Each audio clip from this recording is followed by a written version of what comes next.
Menjaga keandalan pasokan listrik untuk masyarakat di bulan Ramadan, PLN Kota Bungo melaksanakan pengawasan intensif terhadap kegiatan pemangkasan tanam tumbuh di sekitar jaringan listrik.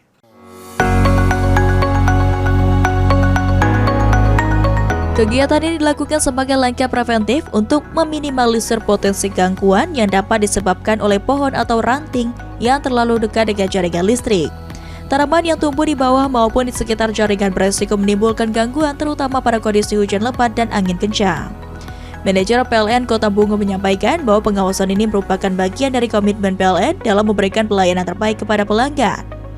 Kegiatan pemangkasan dilakukan sesuai standar keselamatan ketenaga listrikan dengan melibatkan petugas yang telah terlatih.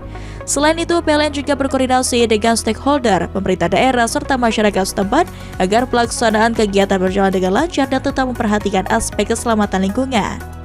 Melalui langkah ini, PLN Kota Bungo berharap dapat menjaga kontinuitas pasokan listrik agar tetap andal dan aman, sehingga aktivitas masyarakat dan roda perekonomian dapat berjalan dengan tanpa gangguan.